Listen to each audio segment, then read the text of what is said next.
Buenas noches, mis estimados amigos.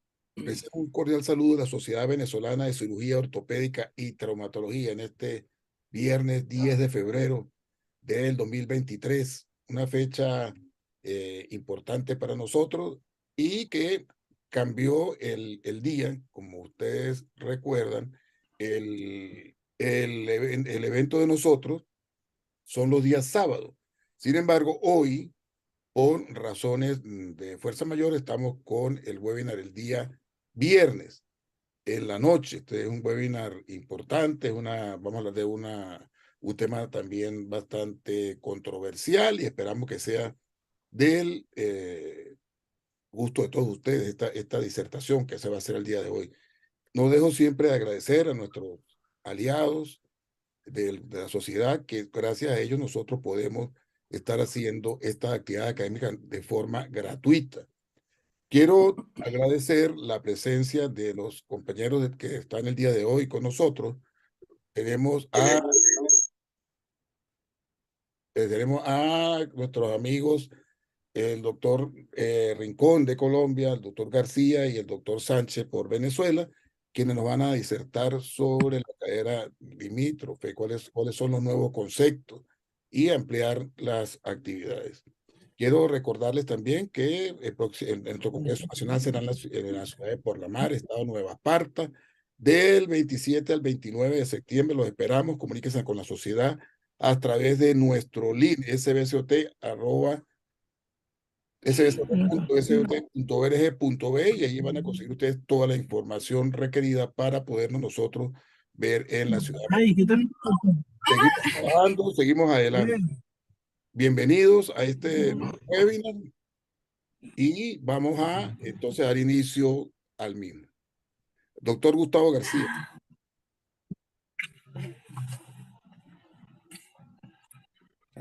Compartiendo pantalla, listo, compartir, ok.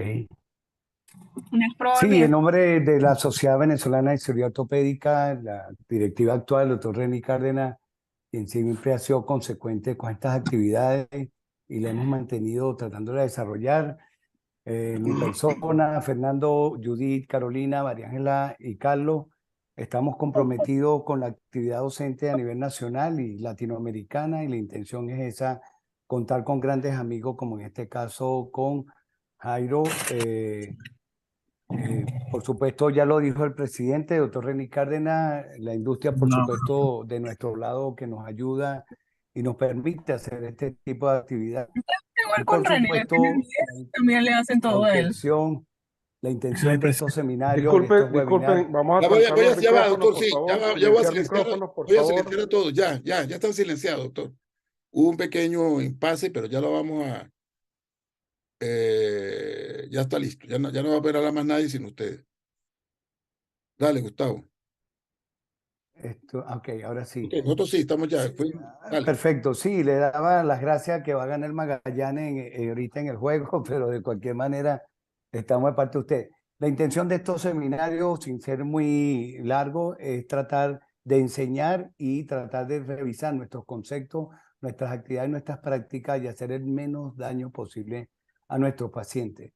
Por supuesto, hablaremos de un tema tan controversial como la cadera limítrofe, para muchos un concepto, para muchos un tema bastante nuevo o desconocido, y por eso hemos invitado a nuestro querido amigo de Bogotá, Jairo Rincón, gran consecuente con la ortopedia venezolana, gran amigo, médico especialista en ortopedia,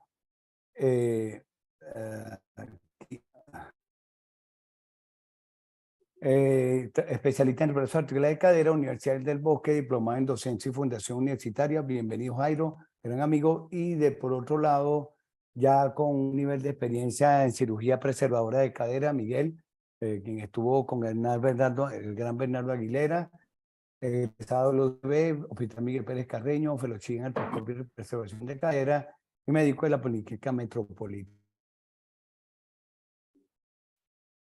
Mi persona como coordinador del comité de cadera, la intención es buscar que podamos sacarle provecho a este invitado de primera, hacer su pregunta por el chat, se le dará prioridad a las preguntas relevantes de la audiencia que tengan que ver con el webinar Y ese es lo más importante. Por supuesto, el equipo campeón, esperemos que gane. Y por supuesto, cerramos y le damos paso a Miguel y al doctor Jairo Rincón. Bienvenido, Jairo, esta es tu casa.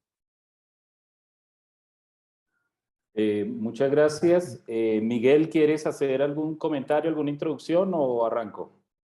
Yo creo que podemos arrancar. Ya Gustavo habló sobre la relevancia y la gran controversia que hay alrededor de este tema.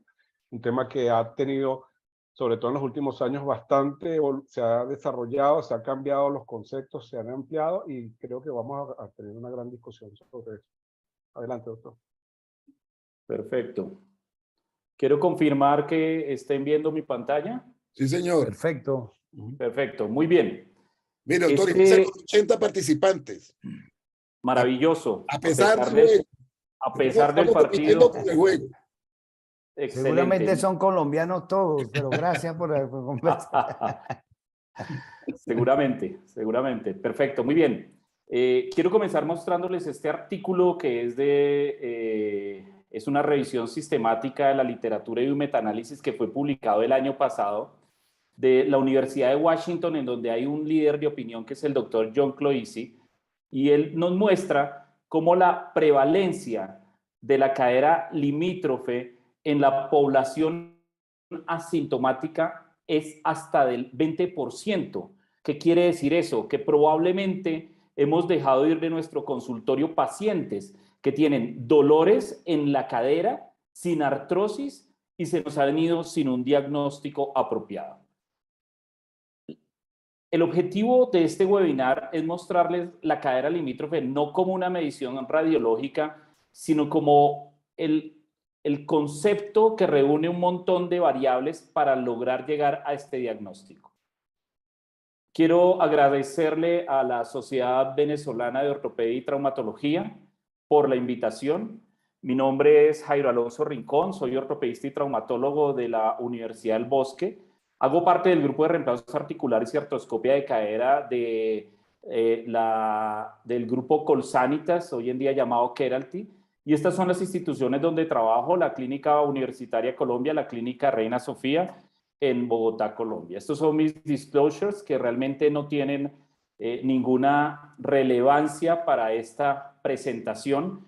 Y los objetivos de esta presentación son tratar de que ustedes puedan diferenciar entre una cadera displásica y una cadera limítrofe y mostrarles la cadera limítrofe más allá de una medición radiológica, sino como un concepto. Comencemos a desarrollar el primer punto y remontémonos a Weaver, en donde en 1939 nos describió su ángulo, en donde midiéndolo desde el centro de la cabeza femoral hasta el borde acetabular, él nos describe que por encima de 25 grados es una cadera normal y por debajo de 20 grados es una cadera que se puede considerar displásica. Pero ya desde el principio nos dejó esta brecha entre 20 y 25 grados y es por la cual estamos aquí sentados. En la década de los 70, Severin generó una clasificación que después fue modificada, clasificación que hoy en día se sigue utilizando para la displasia de cadera. Y lo que quiero que llamen la atención es que aquí también habla que por encima de 19 grados ya se puede considerar una cadera normal. Ya más cerca, en el 2018, Paul Bolé, el canadiense, y nuevamente Cloisi en este Current Concepts, nos muestran unos valores de normalidad para la cadera. Entonces nos muestran cómo un ángulo centro-borde lateral entre 25 y 35 grados en una radiografía bien tomada antero-posterior se considera normal. Un ángulo de tonis entre 0 y 10 grados es normal. Un ángulo cérvico-diaficiario normal es entre 120 y 135 y un índice de extrusión menor del 10% es normal.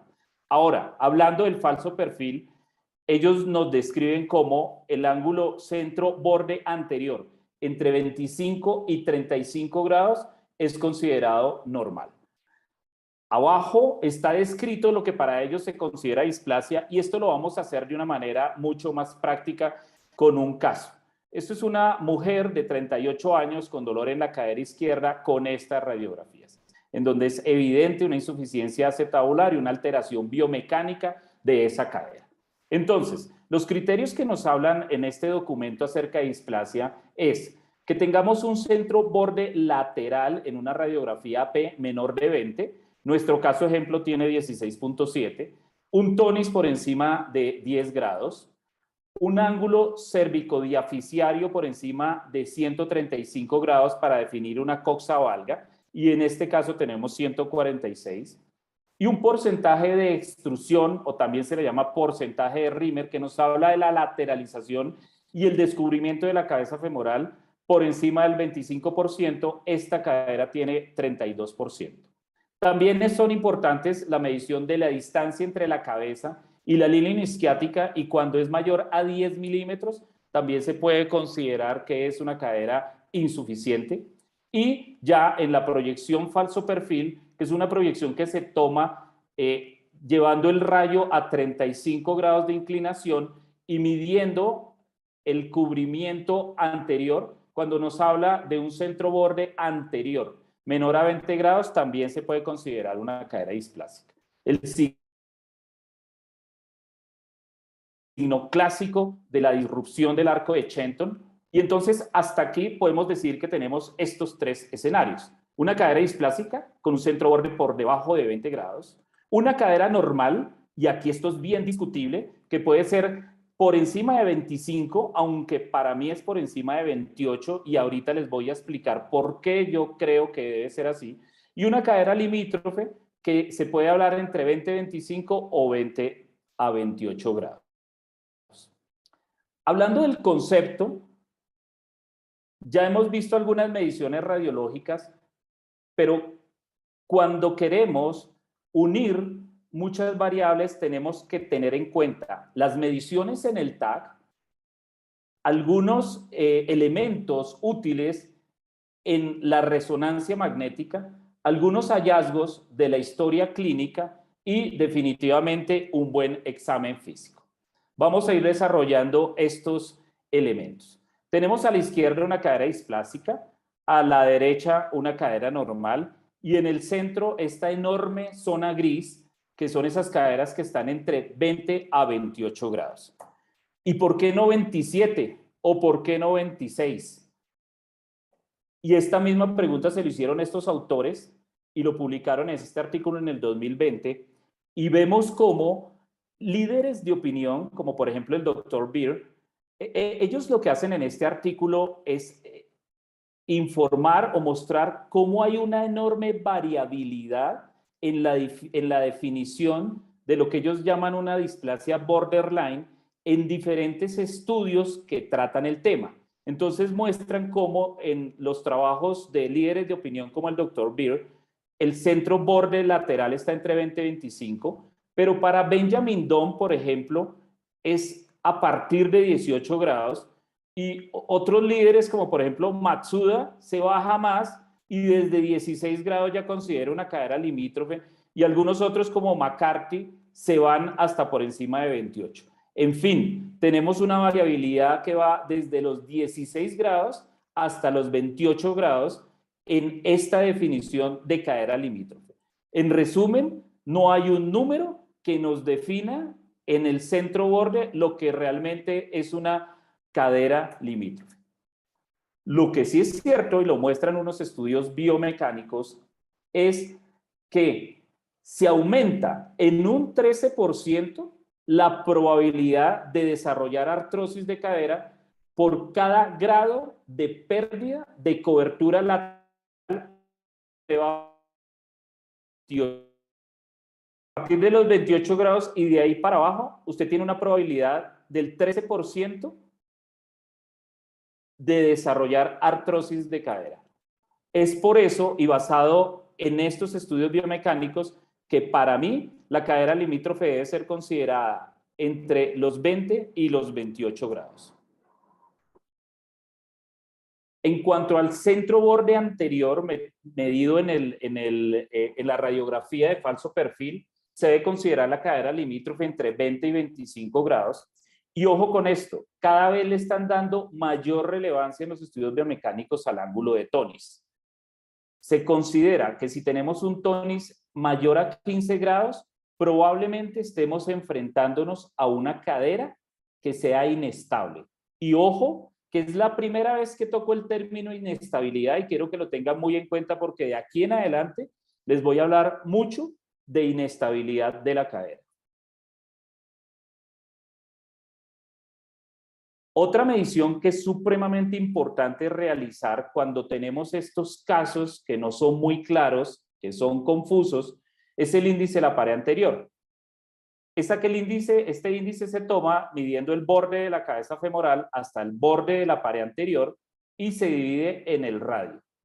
Normal, 0.41, displasia, 0.28 y se considera un acetábulo profundo en 0.61. El otro índice importante es el índice de la pared posterior. Lo mismo, del borde de la cabeza femoral hasta el borde de la pared posterior y se divide en el radio.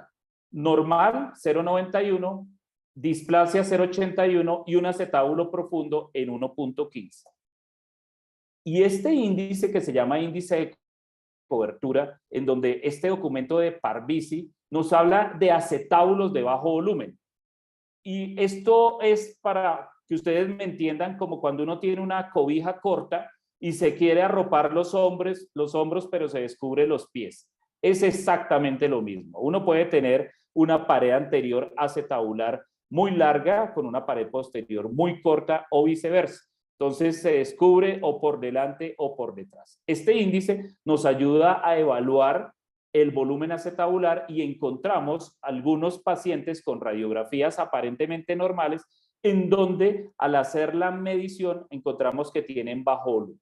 Entonces tomamos la medición del borde de la cabeza femoral al borde de la pared anterior, del borde de la cabeza femoral al borde de la pared posterior, lo sumamos y lo dividimos en el radio. Normal 1.62 y se considera bajo volumen por debajo de 1.067. Este ángulo bastante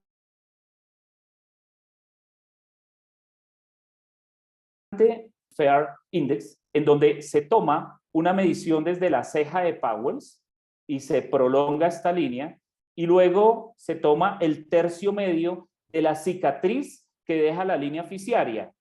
Se trazan esos ángulos y si encontramos un ángulo con apertura lateral, probablemente estamos hablando de una cadera con insuficiencia o inestable, y si por el contrario encontramos un ángulo con apertura medial, probablemente sea una cadera estable o que no tenga problema de insuficiencia. Se ha visto que por debajo de 5 grados se considera normal y a partir de los 5 grados de ahí para adelante hay una probabilidad de inestabilidad que es porcentual al aumento de los grados. Entonces, en este momento quiero detenerme y tratar de aclarar algunos términos. Tenemos entonces 3 tipos de cadera: unas caderas con displasia, unas caderas normales y otras que están en la mitad que son caderas limítrofes, que tienen 2 patrones. Patrones de inestabilidad o patrones de pinzamiento o patrones estables.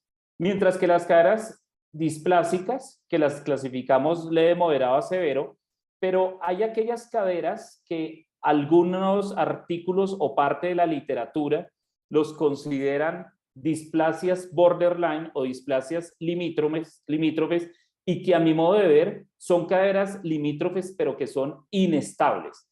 Para mí, una cadera limítrofe inestable es lo mismo que una displasia borderline. Y por el contrario, una displasia borderline no es una cadera limítrofe porque estas caderas pueden tener un patrón de pinzamiento, es decir, pueden ser caderas estables.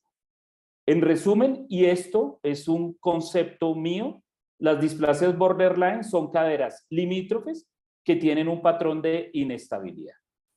Vamos a hablar de los otros puntos de lo que yo llamo el concepto, porque hasta el momento solo hemos hablado de la parte de los rayos X. Entonces, la tomografía, muy importante, en donde si debemos hacer las siguientes mediciones. El ángulo de sector acetabular anterior, en donde si es menor de 50 grados, probablemente estamos enfrentándonos a una insuficiencia de la pared anterior. El ángulo de sector acetabular posterior, en donde si tenemos un ángulo por debajo de 90 grados, probablemente estemos hablando de una insuficiencia de la pared posterior. Y la sumatoria de los dos, que es el ángulo de sector acetabular horizontal, en donde si estamos por debajo de los 140 grados, probablemente haya una insuficiencia que ya toca evaluar a expensas de qué es.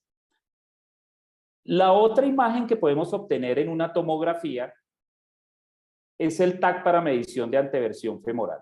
Cada vez se le está dando mucha más importancia al estudio de la versión del fémur proximal. Vemos cómo, entonces, con este tipo de tomografías, podemos identificar si el paciente tiene más de 24 o 25 grados de antetorsión, que para mí es el término más apropiado cuando hablamos del fémur proximal, de 24 o 25 grados, y estaríamos hablando de que probablemente estemos enfrentados a un patrón de inestabilidad. Estas imágenes corresponden a una paciente que ahorita vamos a verla en el examen físico. El ángulo se mide trazando una línea que una las dos corticales de los cóndilos posteriores y otra línea que pase por el cuello femoral.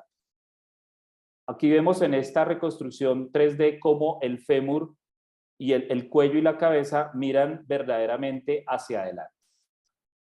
Y este es uno de los artículos que yo más les recomiendo a ustedes. Es un artículo que salió este año y habla sobre la combinación de la versión femoral y la versión acetabular mediante un índice que se llama de McKee.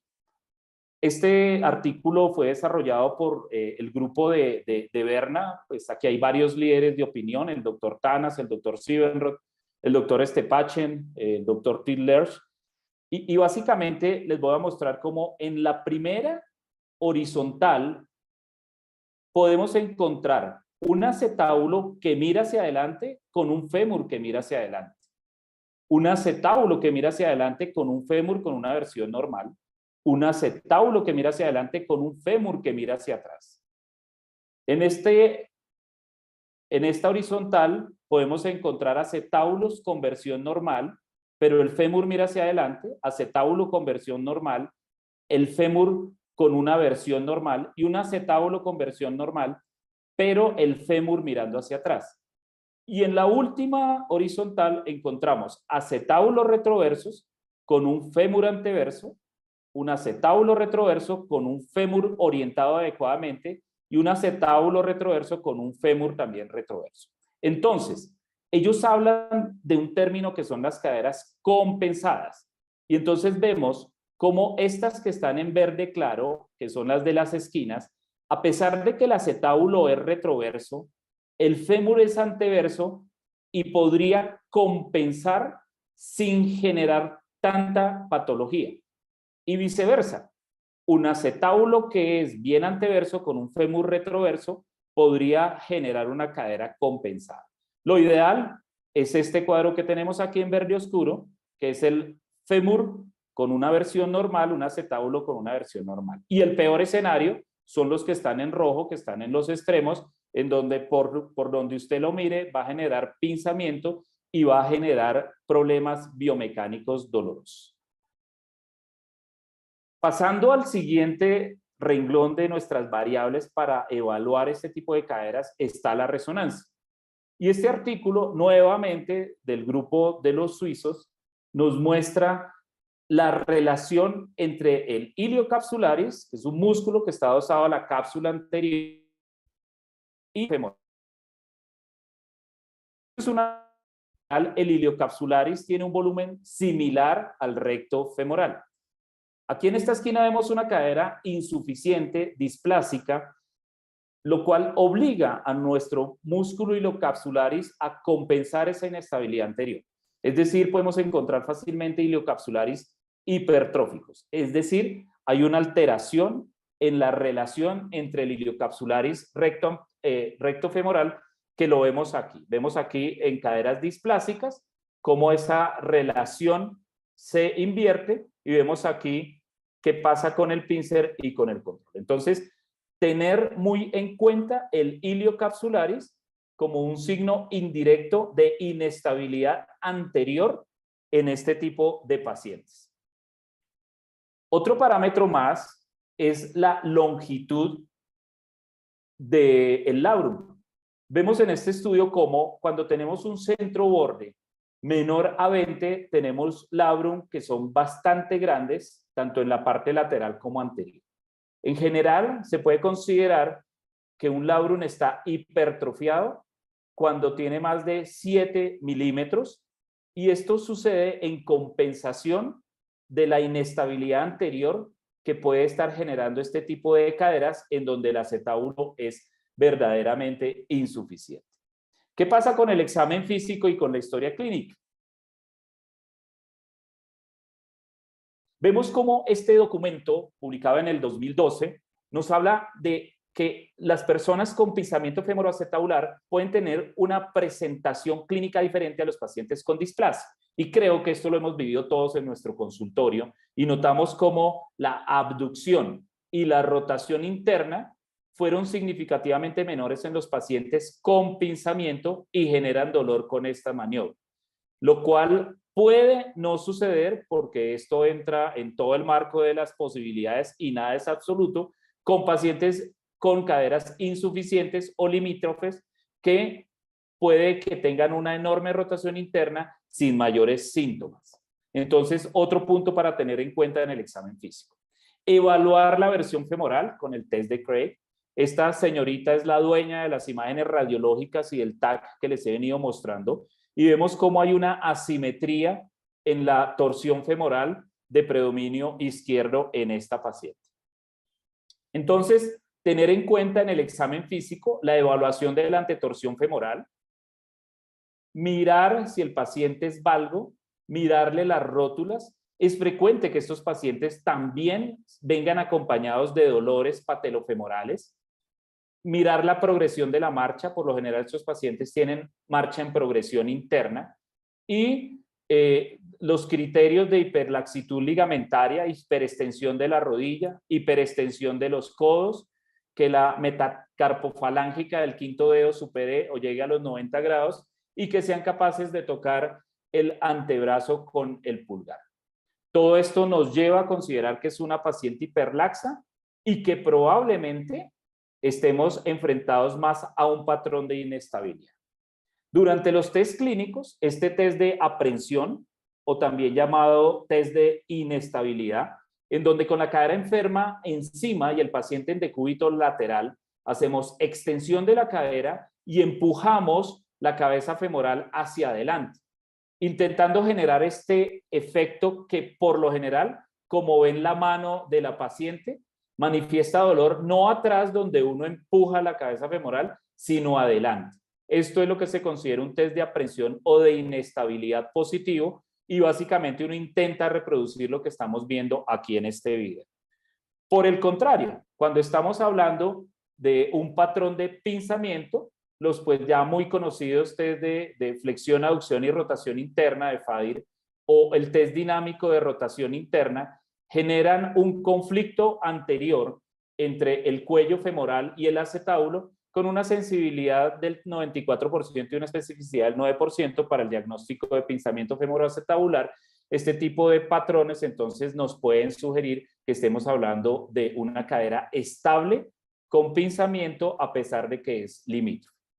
En este documento que publica el grupo, el doctor Martin Beck, nos hace una especie como de resumen, una lista de chequeo de lo que debemos tener en cuenta cuando evaluamos esas caderas limítrofes con un valor predictivo estimado de acuerdo a la revisión que él hace.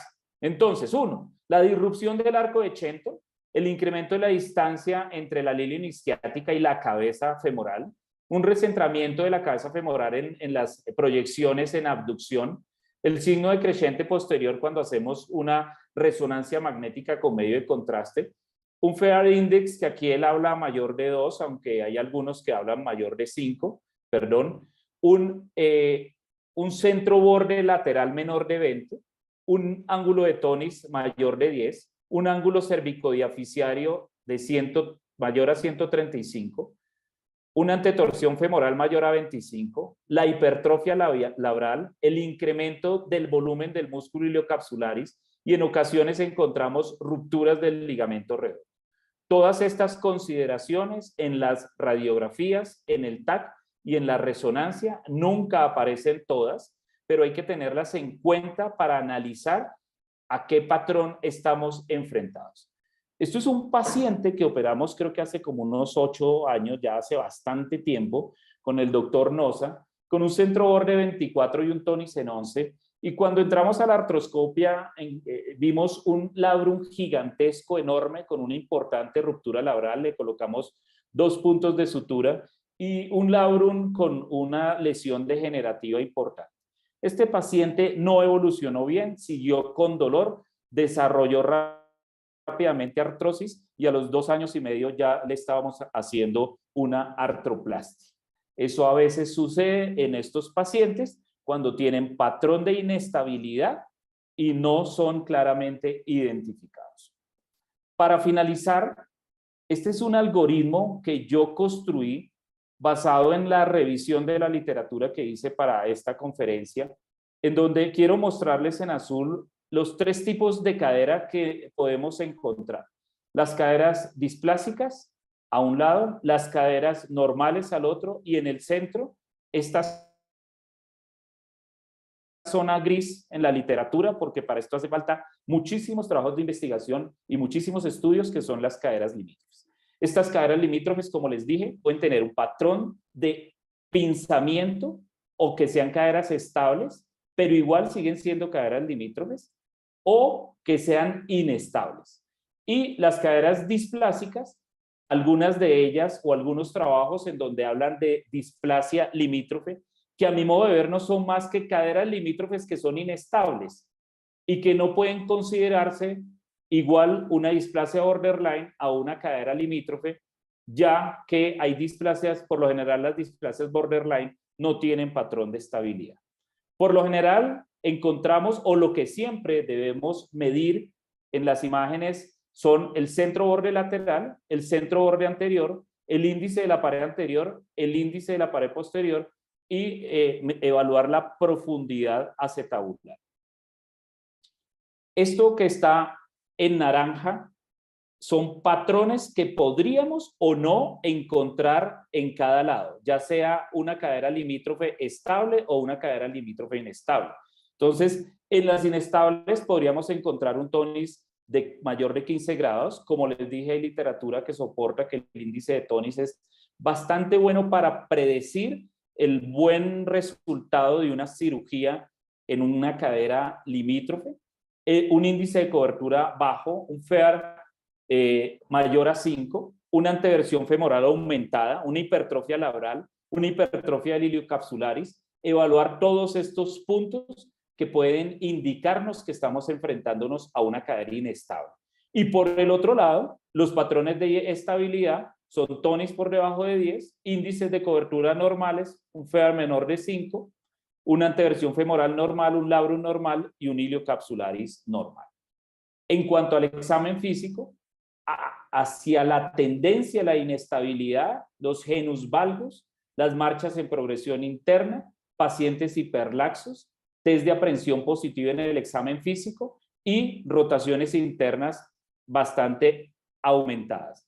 Y con patrón de estabilidad, todo aquello que genere abducción o rotación interna dolorosa, como por ejemplo reincorporarse después de estar sentado, subir o bajar de un carro o hacer giros cuando estamos acostados. Básicamente esto era lo que les quería decir. Los dejo con este algoritmo como última diapositiva. Esto es algo que yo construí basado en revisión de literatura. Para esto hay que investigar muchísimo, creo que falta muchísima investigación. Hay varios artículos que hablan sobre resultados de artroscopia y de osteotomía en caderas displásicas, pero en caderas con estos patrones limítrofes creo que hace falta todavía investigar mucho en la literatura. Muchísimas gracias. Le cedo la palabra al doctor Sánchez. Bueno, muchísimas gracias, doctor Jairo. Excelente su presentación. muy pedagógica y nos hace entender cómo ha cambiado el concepto de esta condición, de esta patología desde la época del doctor Weaver hasta este momento. Y es que, como usted dice, la palabra estabilidad era lo que antes se pensaba que era nada más para la cadera limítrofe, y en este momento pues hay otro tipo de variables como las que mencioné ahorita, que nos permiten entender mejor lo que está pasando. Estos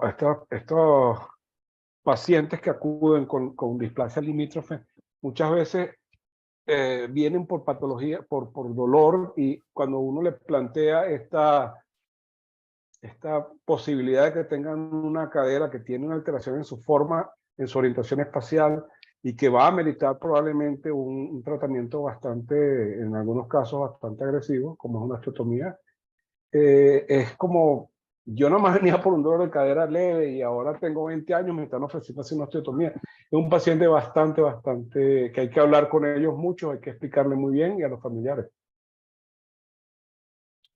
Hay una zona gris, como habíamos hablado, donde estos síntomas y estos hallazgos y esta clínica se mezclan y son variables, y se complican más cuando, por ejemplo, comenzamos a ver lesiones de cartílago, cuando comenzamos a ver pacientes que tienen más de 40 años. Es un concepto que está todavía, como usted dice, le hace falta mucha investigación. Ahí no hemos hablado ni siquiera del tratamiento, nada más estamos enfocando el concepto. Pero cuando hablamos de tratamiento, básicamente, pues hay las opciones que son la artroscopia de cadera, la osteotomía o la cirugía de reemplazo, y la que también se está hablando ahorita bastante, que es la artroscopia combinada con la osteotomía. Eso daría tema para otro webinar, porque realmente los trabajos que están saliendo en este momento no tienen mayor duración, son a medio término, no son trabajos a largo plazo, y todavía la evidencia no es adecuada. Gustavo, con respecto a los Sí, pacientes sí, que tienen más edad. sí, justamente yo quería preguntarte, aprovecharte tu experiencia, Jairo, y que sé que todo esto, ese concepto de cadera limítrofe tiene que ver con la incorporación de actividades físicas diferentes a las que practicábamos hace 20, 30 años. O sea, ahorita la gente, todo el mundo habla de un crossfit, todo el mundo habla de trepar una pared, todo el mundo... ¿Qué opinas tú de eso? Porque ese concepto nunca lo habíamos mencionado, y como estaremos hablando de esto de hace 10 años y ahorita es que cogió forma este nombre, tiene que ver con esas caderas silenciosas que ya estaban enfermas anatómicamente, o eran el extremo de la campana de Gauss, y que se sometieron a una actividad diferente y produjeron estas molestias. Correcto, con frecuencia encuentro uno caderas que tiene mediciones de pronto no tan dramáticas, unos centros bordes de 26 grados, como el caso que mostré, tenía un centro borde 24 y no se veía tan descubierta, y decidimos hacerle una artroscopia de cadera.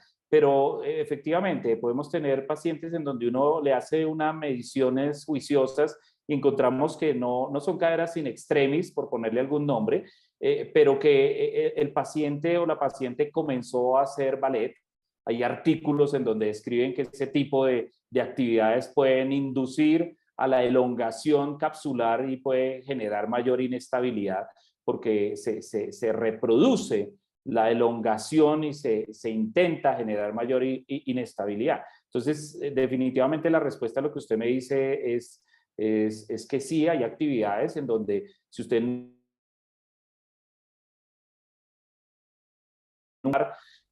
me pongo a hacer sentadillas con carga, me pongo a saltar lazo, me pongo a trotar, o actividades de impacto que no había hecho antes, pueden comenzar a generar la sintomatología. Un punto también que es importante y que yo creo que también es parte de lo que debemos recalcar en la conferencia de hoy, en el webinar de hoy, es la sospecha clínica. ¿Okay? Hay suficientes indicios cuando viene un paciente contándonos su historia, su motivo de consulta. La evaluación clínica nos debe hacer sospechar, tenemos que ser acuciosos en un examen de cadera, no puede ser rápido, nada más por pues, tocar, y hay que saber qué es lo que estamos buscando, porque es bastante frecuente. Fíjense que cuando usted comenzó su charla dijo que un 20% de las caderas de los pacientes asintomáticos son son sintomáticos, tienen displasia borderline. Entonces, no es una patología infrecuente. Es una patología que yo podría decir que es bastante frecuente. Pero hay preguntas, por lo menos, no las han hecho, estamos esperando que la gente se incorpore, que se tomen un traguito y rompan un poquito la pena, ¿no? Como dicen aquí en Venezuela. La pregunta es, ¿hasta cuándo nosotros podemos estar haciendo, y yo hablo con Miguel mucho y Bernardo Aguilera, siempre conversamos, las maniobras de exploración de la cadera, ¿hasta dónde podemos hacerlas? Porque hoy tenemos un hombre de 50 y pico de años, 60 años, y no es lo mismo explorar una rodilla de un artrósico, la cadera de un artrósico o de una persona a de un deportista. O sea, buscando esos diagnósticos, esas caderas que empezaron a doler, Jairo y Miguel, la preguntaba para los dos. Llevo a hacerle a un paciente de 60 años todas las maniobras cuando podemos esperar que le puedan doler bueno, porque está viejo, porque comenzó la vejez, pregunto. Sí, realmente hay varios estudios que hablan sobre la sensibilidad y la especificidad de los diferentes test para el diagnóstico de las diferentes patologías intraarticulares y extraarticulares de la cadera y siempre se concluyen con diferentes grados porcentuales de sensibilidad y especificidad, que realmente no hay posibilidad de un test específico para lograr llegar a un solo diagnóstico en la cadera. Entonces, se basa mucho en ser secuencial, lógico y coherente el examen físico con la información que le dio el paciente. Entonces, si yo veo que una paciente me dice que tiene, o un paciente me dice que tiene dolor al subir o al bajar de un carro, que tiene dolor con los giros en la cama, que tiene dolor al reincorporarse, probablemente yo estoy pensando que ese paciente pueda tener un pinzamiento femoroacetabular. Sin embargo, esto no es siempre así. Entonces es muy importante orientar los test clínicos a los hallazgos que uno ve en la radiografía y a la información que le da el paciente, porque son tanto los tests que tenemos para el diagnóstico de los isquiotibiales, para los atrapamientos del glúteo profundo, un pinzamiento isquiofemoral, etcétera, test para subespinal, test para CAM, que definitivamente no es fácil poder realizarlos todos en una sola consulta. Implicaría una consulta de más de una hora realizar todos estos tests. Entonces, sí es real que debemos conocer todos los tests y que debemos orientar esos tests a la información que nos da el paciente y a los hallazgos que encontremos en la radiografía. Miguel, un comentario. Sí, bueno, esa es siempre la discusión a la que llegamos cuando hablamos de este tipo de pacientes, sobre todo los pacientes que no son tan jóvenes, porque tienen por encima de 45 o 50 años. Yo creo que también hay que escuchar al paciente. ¿Qué es lo que quiere el paciente? Obviamente nosotros tenemos una serie de exámenes, de maniobras que nos van a dar una valoración clínica. Podemos utilizar los mejores instrumentos para hacer una evaluación radiológica o imagenológica.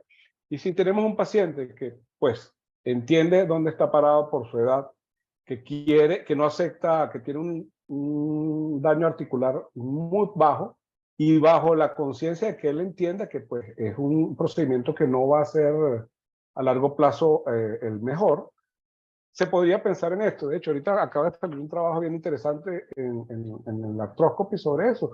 Y hay una sobrevida de los pacientes de edad con dolor por pinzamiento a los 5 años mayor del 67%, con calidad de vida adecuada, con cambios estadísticamente significativos. Entonces, yo creo que depende de lo que tú veas. Si tú ves un paciente que tiene y una valoración radiológica barata, económica, que puede hacer todo el mundo, es un TONI, hacer un TONI. ¿Okay? A pesar de todas que estadísticamente todas sus características no son las variables interobservadores no son tan constantes, pero una buena idea de lo que puede pasar en una cadera.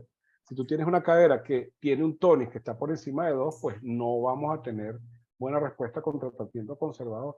Es igual, tú tienes una cadera que tiene una displasia y tienes grandes quistes subcondrales y si tú hagas la osteotomía, vas a tener un paciente que pues no va a tener a largo plazo los buenos resultados que tiene una osteotomía bien indicada. La osteotomía bien indicada a 10 años está por encima de 70, de 80, ¿okay? De la sobrevida. Pero entonces yo diría, Miguel, ahorita que la cadera limítrofe, como dice Jairo, es un concepto desde el punto de vista, si me duele, me investiga, si no duele, no lo toco. ¿Algo así, Jairo?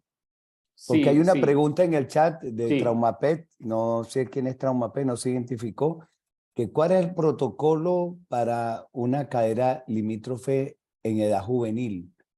Sí, Esa pregunta la... lo estoy leyendo. En caso de que el Ajá, paciente presente una entonces cadera tú limítrofe, diagnosticamos cadera limítrofe si el paciente acude porque, doctor, me caí, me hiciste una placa y empiezo a estudiarte, o sea, ¿cómo es la conducta del manejo de de un paciente y yo digo que tiene una cadera limítrofe y ahora le voy a hacer algo o no le voy a hacer algo? Protocolo, Jairito. bueno, la primera pregunta es, si el paciente no tiene dolor, yo prefiero no hacerle absolutamente nada.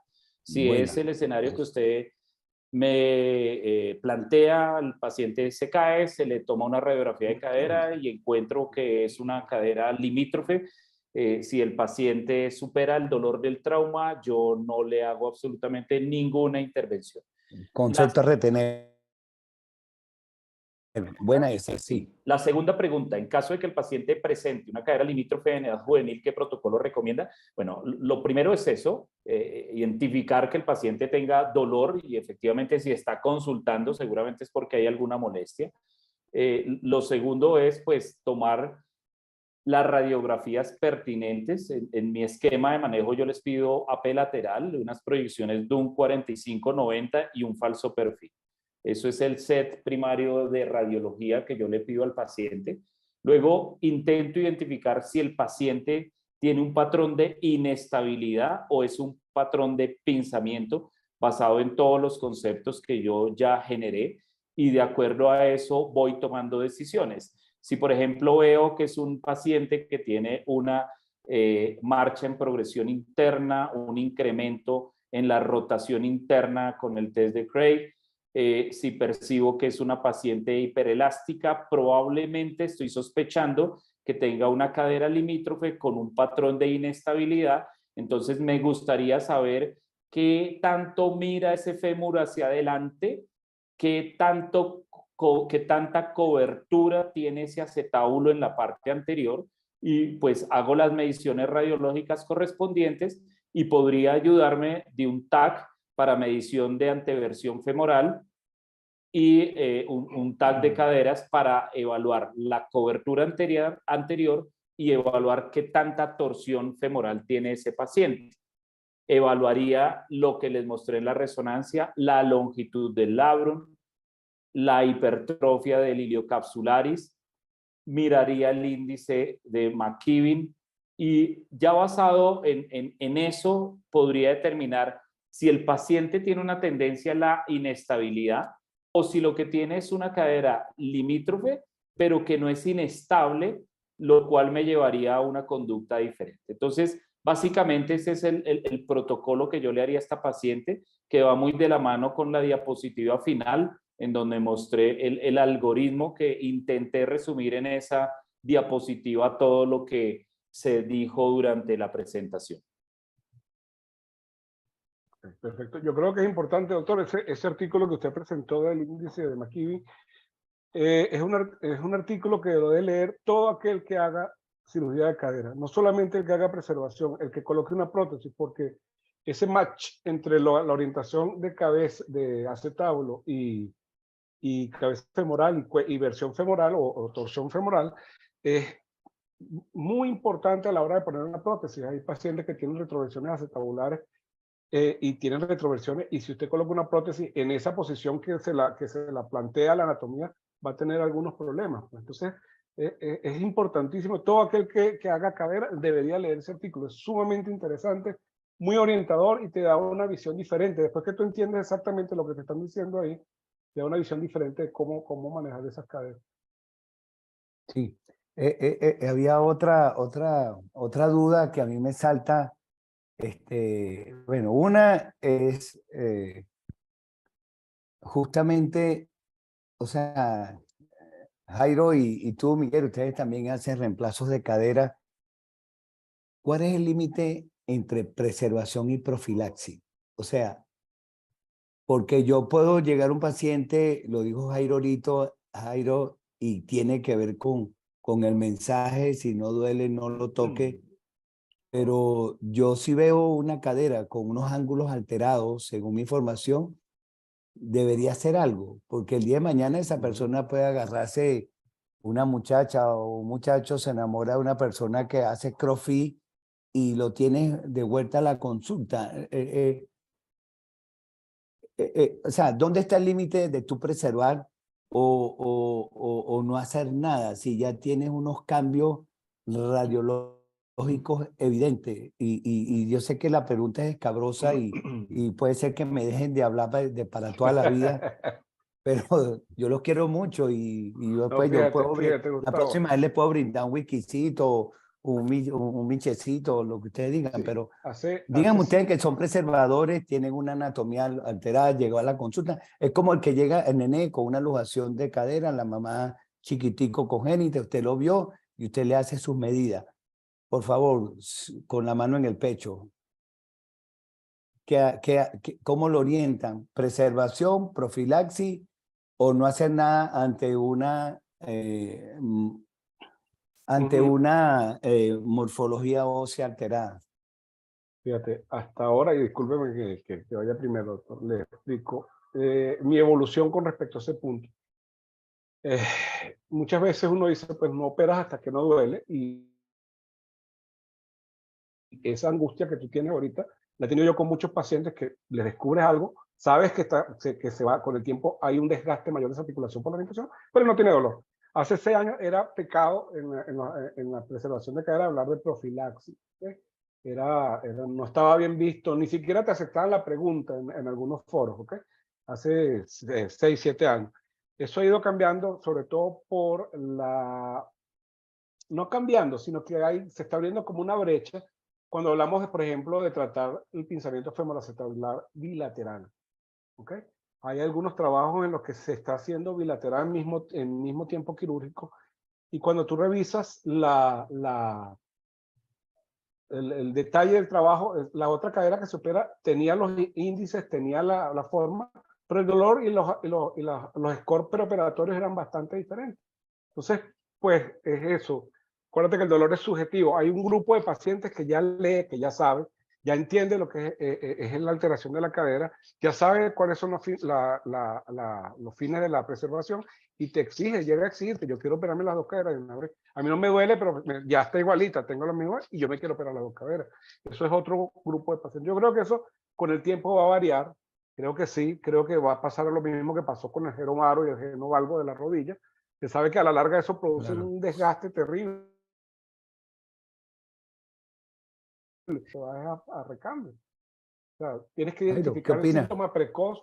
Yo con los pacientes que llegan, como dice, con esa cadera limítrofe estable, que inclusive no saben que tienen eso, no tienen dolor, vienen por otra cosa, los observo, les hablo, les doy una charla completa de lo que es una cadera que se puede inestabilizar en cualquier momento, y que al menor cambio que tenga en su clínica, pues debe acudir nuevamente a la consulta. No sé si más o menos. Jairo, ¿algún comentario? Preservación, profilaxis, Sí, claro radiología que sí. anormal, morfología ósea anormal. Sí, claro que sí. Mire, el primer concepto que yo quiero dejar claro es que la artrosis de cadera tiene un componente mecánico, anatómico y un componente biológico. El primero, eventualmente es susceptible de que nosotros lo podamos modificar mediante un procedimiento de preservación, pero el segundo no. Y hay pacientes que, a pesar de que nosotros hagamos esa biomecánica, de todas maneras el paciente va a ir mal y va a terminar en artrosis. Por otro lado, esto es un tema de escuelas y yo he visto ambos perfiles. Hay la tendencia de el paciente que tiene un pinzamiento femoroacetabular y se le corrige artroscópicamente, y la otra cadera está muy similar sin síntomas. Sobre todo hay artículos y hay trabajos de nuestros colegas y amigos chilenos en donde han mostrado que si usted en esa cadera, aún sin síntomas, tiene una rotación interna menor a 15 grados y tiene un ángulo alfa aumentada, ellos consideran que tienen la autoridad, la autorización para operarlo, porque es un paciente que con estas condiciones de limitación en la rotación interna y de una deformidad CAM evidente, deben ser llevados a cirugía profiláctica, como usted lo dice. Yo evito operar y evito tocar pacientes que no les duela. Y le voy a dejar este último concepto. Yo no saco el apéndice porque de pronto en un año me va a dar apendicitis. Eso. Yo espero a que haya la enfermedad o a que haya los síntomas para realizar la intervención o realizar el procedimiento quirúrgico. Sin embargo, ese es un tema que está bien debatido y cuando quiera le acepto el whisky para que lo sigamos discutiendo. Vale. Anotado, está anotado. Bueno, te vamos a esperar en septiembre para nuestro congreso. La otra pregunta, ¿qué pasa con los pacientes hiperlaxos que a veces están por debajo de la mesa, wow, y pueden hacer todo lo que quieran? ¿Qué nos cuentas de eso, Jairito? Sí, Hiperlaxitud definitivamente. y cadera limítrofe. Definitivamente es un parámetro para mí supremamente importante y la razón es que los pacientes con hiperlaxitud ligamentaria se ha visto que tienen, aquí yo estoy leyendo la pregunta y ella pregunta dos ítems puntuales. Voy a leer la pregunta para los que no lo ven, la doctora Medina. En cuanto al examen físico, ¿la hiperlaxitud tiene alguna influencia en el diagnóstico o en el tratamiento? En ambas cosas. En el diagnóstico, un paciente con una cadera limítrofe que es hiperelástico podría, ojo que digo podría, porque es que estas son consideraciones que deben ser la sumatoria de todas las cosas y variables que yo les acabo de decir. Un paciente con hiperlaxitud y cadera limítrofe podría condicionar a que estamos enfrentados a una cadera inestable. Y basado en muchos otros factores, probablemente en estos pacientes, el hacer una artroscopia de cadera se ha visto que en estos pacientes hiperlaxos tiene una mayor tendencia a la falla. Entonces la respuesta de la doctora Medina es que sí, la hiperlaxitud ligamentaria, la artroscopia de cadera en pacientes hiperlaxos, no es que siempre fallen, ojo, pero sí hay una mayor predisposición a la falla. Y la recomendación en estos casos es hacer una capsulorrafia si usted le va a hacer una artroscopia.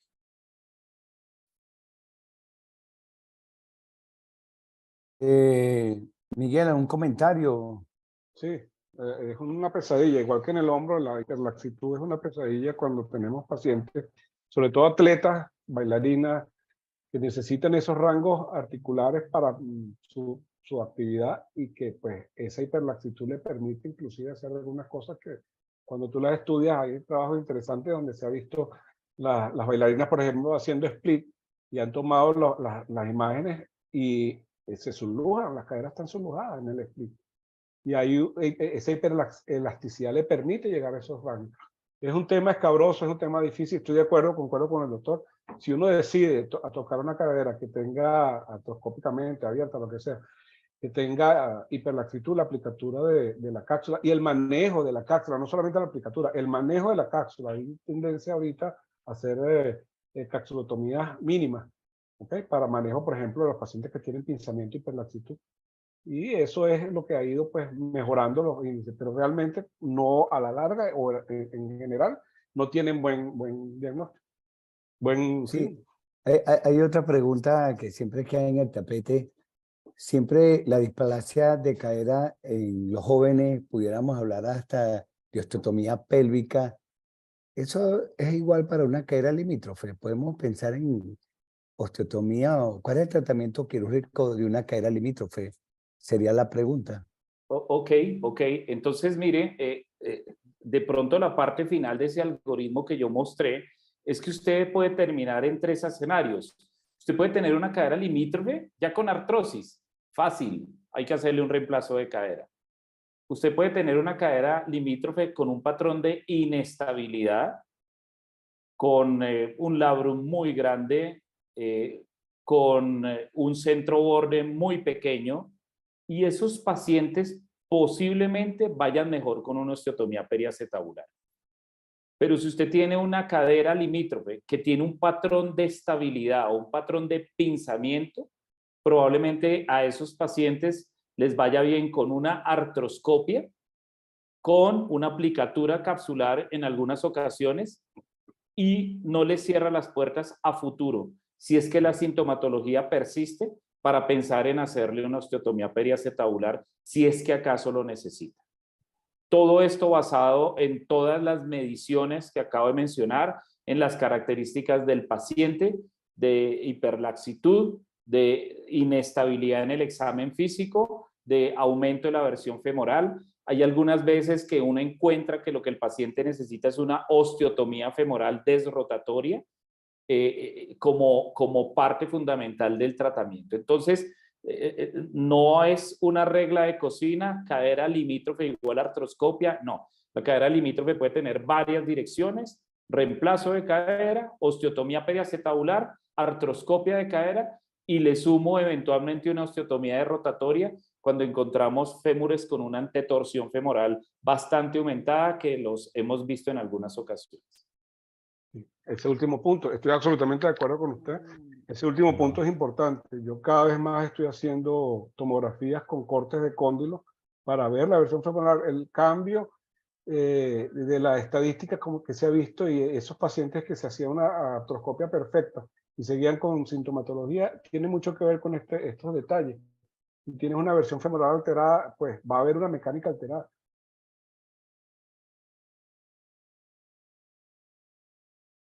Pues hay que saberlo, y encarece los costos del estadio. ¿Puedes presentar el caso que tiene? Bueno, Para, ok, perfecto.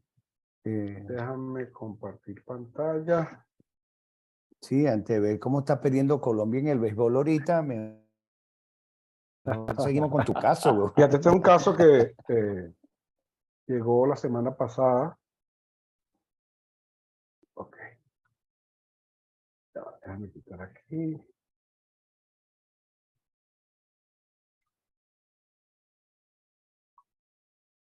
Un paciente de 20 años que consultó por dolor lumbar y dolor en cadera derecha sin desencadenantes aparentes de 2 meses de evolución. Paciente joven sin otro tipo de antecedentes contributores para la enfermedad actual. En el examen físico, un paciente que tenía, desde el punto de vista de la evaluación de la espina toracolumbosacra, solamente había un poco de contractura paravertebral y movilización ligeramente dolorosa, la flexoextensión en la unión lumbosacra, sin alteración en la sensibilidad ni en la fuerza muscular. Cuando se evalúa cadera, yo siempre evalúo cadera, así venga por una lumbalgia sin cadera, sin sintomatología, comienzan a aparecer algunas cosas. Aquí vamos a ver que tenía el paciente aprensión al examen físico. Eso es un signo que para mí es importantísimo. Ese paciente que es temeroso, que se defiende sin saber exactamente por qué, y tenía alteración para la flexión, alteración de la cadera derecha a 110 grados menos, más o menos, con respecto al otro, y doloroso. La rotación interna era bastante dolorosa, de 10 grados. La rotación externa del lado derecho era de 90 grados. Fíjate que el lado izquierdo no presenta dolor. La aducción 60 grados dolorosa y la aducción 40 grados no dolorosa. Había maniobras positivas de pinzamiento para la cadera, predominio derecho, con maniobras de pinzamiento subespinoso positivo. Esa maniobra es cuando flexionan la cadera por más de 90 grados, que aparece dolor en la cara anterior. También podemos ver que había alteración en el glúteo medio, era muy doloroso a la exploración del glúteo medio, igual que la palpación del trocante mayor del lado derecho, que era positiva. Para ver positivo del lado derecho, para ir positivo del lado derecho. El espacio subglúteo no mostró ninguna alteración. Lo que más me llamó la atención, que cuando hice la maniobra de extensión, aducción y rotación externa, que es la maniobra que explicó el doctor, en la cual llevamos la cabeza femoral hacia su mayor presión hacia los elementos anteriores, era sumamente dolorosa del lado derecho y dolorosa del lado izquierdo. Entonces, impresiones diagnósticas. Ya va. Primero, lumbalgia, que fue el motivo de consulta por el que viene. El paciente no parecía más que una lumbalgia mecánica sin compromiso radicular ni de ningún otro tipo.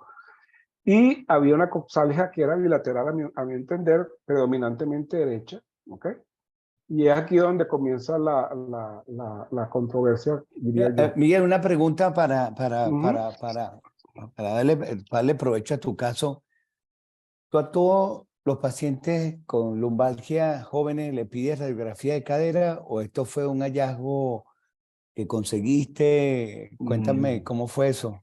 No, a todos mis pacientes, jóvenes o no, que vengan que me den pruebas positivas en el examen físico de alteración en la cadera, les pido la cadera. Sí, a todos mis pacientes que vienen con dolor lumbar, a todos mis pacientes que vienen con dolor en las rodillas, les evalúo la cadera. La incidencia de la coexistencia de lumbalgia en pacientes, por ejemplo, lo más frecuente, pinzamiento, es altísima, es encima del 50% de los pacientes puede tener una alteración o una afección lumbar. Entonces, sí, examino todos los pacientes, les examino cadera, y si hay algún signo positivo en el examen, le pido el protocolo de cadera. Fíjate que yo dejo... Ajá.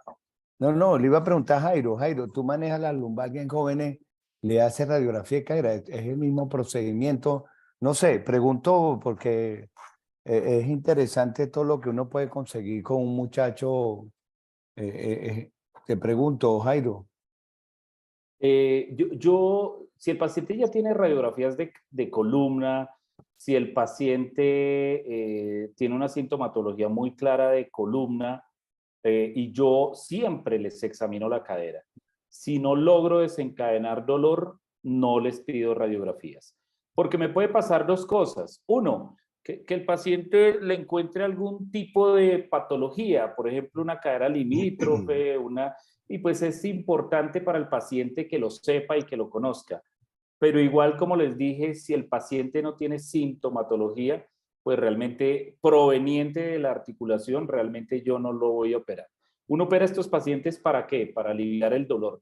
Y si el paciente no tiene dolor y uno lo opera, puede comenzar a generar dolor. Sí. Entonces, ese es otro tema. Ahora, sin embargo, es muy cierto lo que dice el doctor Sánchez, y es que hay una coexistencia importante entre la patología de columna, la patología de rodilla y la patología de cadera, y sí o sí lo examino, pero no siempre le pido imágenes diagnósticas. Exacto. Vale, adelante, Miguel. Bueno, este paciente, pues con esta impresión diagnóstica, le pido su evaluación radiológica. Yo hago el mismo set de radiografías que pide el doctor, una proyección anteroposterior. Yo la pido con apoyo y 20 o 15 grados de rotación interna en miembros inferiores, la proyección de un 45-90 grados y un falso perfil de cadera. En este caso también pedí la columna lumbosacra, y en la columna lumbosacra no había mayor alteración, estaba dentro de límites normales. Es importante, antes de pasar a ver los estudios, y esto es una cosa que yo siempre en todas las charlas la recalco, hacer estas proyecciones no es una cosa de otro mundo. Son sumamente sencillas, se hacen en 5 minutos. Me las hice a mí 5 minutos. Si usted sabe lo que hay que hacer y cómo hacerlo, eso no necesitas equipos de otro planeta, y tienes casi todos los centros te pueden hacer una radiografía de buena calidad. Solamente hay que saber cómo hacerla, no es una cosa de otro mundo. Esta es la radiografía anteroposterior con apoyo del paciente. Me recuerdo 20 años. ¿Algún comentario? Bueno, le toca hablar a Jairo, mijo, que es el Sí, invitado. Yo soy sí, aquí. claro que sí. Claro que sí. Es evidente que hay un acetábulo insuficiente. Es evidente que hay una distancia aumentada entre la línea isquiática y la cabeza femoral. Tenemos un abombamiento en la transición cabeza-cuello femoral que condiciona un CAM asociado. Realmente estamos enfrentados a una cadera con una verdadera displasia bilateral de predominio derecho. Y les recuerdo que la izquierda no duele, no fue sintomática para la consulta. Y aquí yo, como dice el doctor, pues todos esos signos los evalúo. Cuando hacemos el ángulo centro-borde lateral, a mí me da estas mediciones. Tenemos una displasia moderada, de leve a moderada del lado derecho, y nada más por ángulo, que estamos hablando de ángulo, y tenemos una displasia o una falla de cobertura del lado izquierdo. Que está Miguel, te voy a estar interrumpiendo por algunas cosas. Adelante. Sí, hay residentes que están conectados, algunos especialistas junior que están empezando. Estas mediciones tú las haces a través de un software especial, lo haces a través de, ¿cómo lo hace? Corto y preciso. Yo invierto tiempo en hacer mis mediciones, las hago yo mismo. Utilizo un software que es gratis, que se llama Radiant, que tiene todas las herramientas. Y lo que hay es que saber hacerlo. En lo que las hace las mediciones en 10 minutos. Realmente sí te quita 10, 15 minutos en los casos difíciles, pero ese prefiero software hacerlo yo. Radiant lo tiene como una aplicación que la Es consigue. un lector de imágenes de icon. Es un lector que se llama Radiant y es el que yo utilizo para todo esto. Tiene herramientas suficientes para hacer. Obviamente hay unos software que son comerciales, de las casas comerciales, que son una maravilla, pero por lo menos aquí en Venezuela están negadas las casas comerciales a traerlo y con esto es suficiente. Yo creo que con esto uno puede tener una muy buena idea de lo que está ¿Algún pasando. comentario, Jairo, de cómo medir esta radiografía? ¿Tienes tú un software especial Sí, que sí, utiliza? sí, nosotros tenemos uno que nos da la empresa, la compañía que se llama CareStream, pero hay uno muy bueno que yo recomiendo bastante, que es el Osirix. El Osirix es muy Excelente. amigable, es excelente. Bueno, ok, Miguel, continúa. Ok. Otras cosas que vemos en la radiografía, y es importante porque siempre tenemos la noción de que las displasias todas son de cubrimiento de la cadera hacia adelante, y en este caso podemos ver las flechas blancas están señalando las espinas isquiáticas, y eso significa un signo de espina isquiática, significa que esto es una retroversión acetabular. No es la mayor probabilidad de que sea una retroversión cuando tú tienes el signo de espina isquiática, que no deberíamos verlas en esa proyección, es que sea una retroversión. Igual el signo de crossover y el signo de descubrimiento de la pared posterior, cuando el centro, estos puntos verdes son el centro de la esfera, aproximadamente el centro de la esfera, y fíjense que la línea de la pared posterior debería tocarlo o cubrirla ligeramente y está descubierta completamente. O sea que este es un caso que muy probablemente se trate de una retroversión acetabular. La otra cosa importante, que en este caso, disculpen que no lo hice, fue la medición del ángulo cervicodiafisario. Recordar, como dijo el doctor, la coincidencia de coxa valga, sobre todo en los pacientes que tienen displasia, y esto es importantísimo pues, por todo lo que habíamos hablado anteriormente. La otra medición, No, Jairo, si quieres, puedes interrumpir en aras sí, de docencia, por favor, y bueno, con este caso que está bien interesante, tus comentarios son valiosos. Todas esas son críticas constructivas. Claro que sí, Gustavo, pero veo que está llevando muy bien el caso del doctor Sánchez. Bueno, Si encuentro algo que que tenga que interrumpirle, Bernardo lo haré. Aguilera le jala las orejas, mijo. Ya con su permiso lo haré. Y por último, lo que les había comentado, yo estoy comenzando a utilizar el índice FAIR. Realmente me cuesta un poco, es difícil a veces conseguir la línea, la cicatriz en la cabeza femoral, pero hay que aprender a verla. Eso básicamente es lo que hay que hacer, aprender a verla. Y aquí vemos que la cadera izquierda, el índice, la proyección, es más o menos, diría yo, que hacia números menores, en cambio la del lado derecho, que es la que aparentemente está más descubierta. A mí me dio, no lo puse aquí tampoco, pero la medición estaba descubierta aproximadamente el 40-50%. Y el ángulo de este índice FAIR también está más alterado con respecto al otro. Las líneas del lado izquierdo son un poco más paralelas que las líneas del lado derecho. Jairo, ¿algún truco para medir esta línea? Tú que has hecho bastante... Sí, hay que jugar con los tonos de grises del software de la radiografía. Ir modificándolo hasta que uno logre verlo. Incluso hay alguna versión de negativo que a veces sirve para tratar de identificar eso. Entonces, la forma de medirlo es que se identifica esa cicatriz fisiaria. Identificada la cicatriz, se toma el tercio medio, se traza una línea en el tercio medio, como muy bien lo representa el doctor Sánchez con esos 2 puntos, y luego se prolonga esa línea. Y la otra línea es en toda la ceja de Powell. Si usted busca el borde medial, la línea y la prolonga. Eso es la forma de hacerlo. ¿Puedes repetir que se fue el audio? La ceja de Powell. Ok, entonces usted toma la ceja de Powell, el borde más medial de la ceja de Powell, el otro punto lo pone en la parte más lateral de la ceja de Powell y luego traza una línea y la prolonga Y entonces, si hay una apertura lateral, probablemente usted esté hablando de una cadera que sea inestable o insuficiente. Si la apertura es lateral, perdón, es medial, probablemente usted esté hablando de una cadera estable, que si duele, pues probablemente no sea un patrón de inestabilidad. Como le digo, no hay ningún signo radiológico que sea concluyente 100%, pero se ha visto que el ángulo de Tonis, obviamente el centro borde y este FAIR cada vez le han venido dando más relevancia. Ok. Siguiendo con las mediciones, en el DUN de 45 grados podemos ver que el ángulo alfa está alterado ligeramente del lado derecho, pero del lado izquierdo sí está francamente alterado. ¿Okay? Lo que nos habla de la posibilidad de que tenga, si tuviese sintomatología, eso es algo donde podemos discutir, que haya un pinzamiento femoroacetabular. La otra cosa que no se ve en este momento es que hay la presencia de quistes reactivos en la unión cabeza-cuello, que también apoya la posibilidad de que esta cadera esté pinzando. ¿Okay? ¿Hay algún comentario, doctor? Me parece muy interesante pues que tenemos aquí dos patrones un poco diferentes. La cadera derecha, a mi modo de ver, una franca cadera inestable con una franca displasia.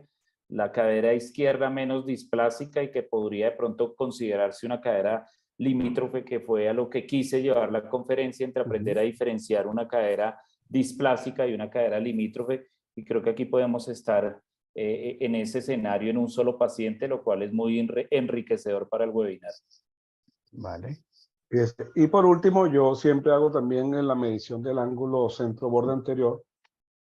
Hay que tener perspicacia para hacer esto, hay que buscar cómo se hace, porque no todo lo que uno ve en la proyección de antero-posterior corresponde a la línea articular. Se pueden ver aquí que aparentemente hay cobertura hasta acá, pero realmente la línea articular es donde está donde hay más esclerosis.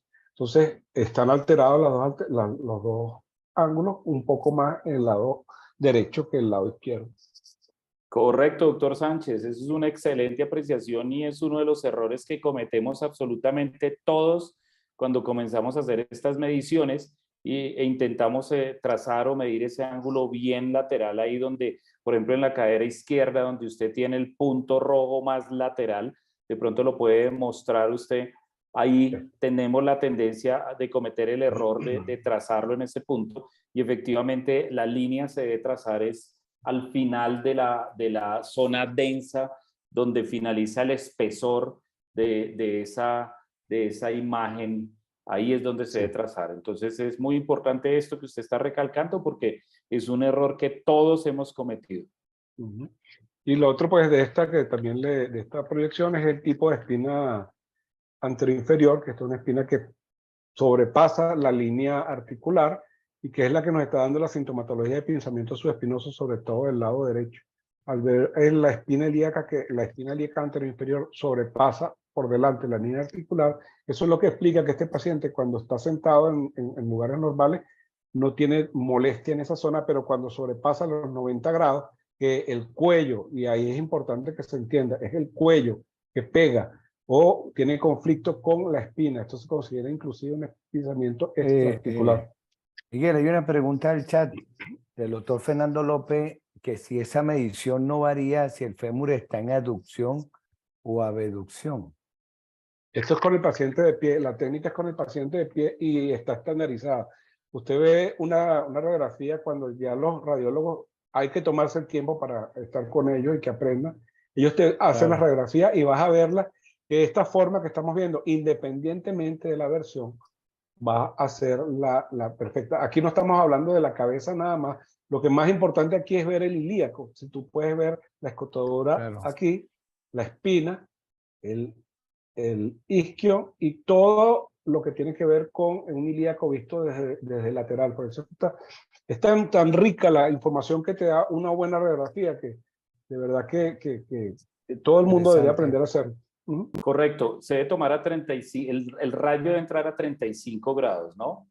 Para obtener esto, y esto, como muy bien lo está diciendo el doctor Sánchez, es una imagen muy útil para evaluar, uno, el descubrimiento anterior, dos, el espacio articular ínfero-medial.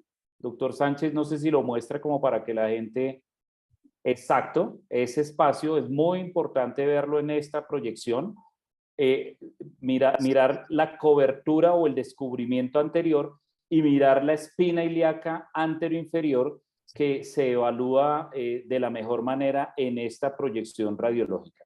Muchas veces cuando uno está intraoperatoriamente en una artroscopia trabajando la espina, yo muevo el intensificador de imágenes precisamente para que me entre más o menos con una inclinación de 30 grados y me muestra exactamente la espina prominente y yo ubico ahí mi fresa para comenzar a hacer la osteoplastia. Es realmente un faro. Esta proyección es muy útil cuando uno está haciendo la compresión de acetábulo. Correcto. Dale, Miguel. Bueno, Perfecto. por ahora esto es todo lo que tengo con este paciente. ¿Cuál es mi plan de estudio? Con todo lo que estoy viendo, tengo pendiente una charla con el paciente y la familia para explicarle que lo que hemos hablado hasta ahora es un resumen. Me parece que es un caso que, a pesar de que no está completo, porque pues recién lo vi, nos permite ver una displasia franca de un lado derecho, una displasia moderada y una borderline del lado izquierdo. No le duele el lado izquierdo realmente, pero las maniobras son positivas, hay que observarla, esa es la conclusión, observar y hablar con él. Si esta cadera se hace dolorosa, pues tiene que entrar en el mismo tren de trabajo que va a entrar la cadera izquierda, la cadera derecha. ¿Qué voy a hacer con él? Voy a hacer las mediciones de tomografía, voy a ver versión femoral y lo más probable es que haga una resonancia Tú magnética. puedes poner la primera imagen radiológica. Hay una pregunta del chat, dice, buenas noches, si se realiza del doctor Oscar Ramírez una remodelación artroscópica para un pinzamiento femoroacetabular, ¿no podría aumentar el riesgo de inestabilidad en cadera limítrofe? Correcto, correcto, muy buena apreciación. Entonces, por eso es importante usted entrar con el diagnóstico al momento de hacer la artroscopia. Si usted decidió una cadera limítrofe hacerle una artroscopia, es porque usted concluyó que está al frente de un paciente que tiene una cadera limítrofe con patrón de pinzamiento. En esos casos, prohibido tocar el acetábulo porque va a generar un mayor descubrimiento y la va a inestabilizar más. Probablemente lo que pueda hacer es hacer una osteoplastia femoral, es decir, la corrección del CAM.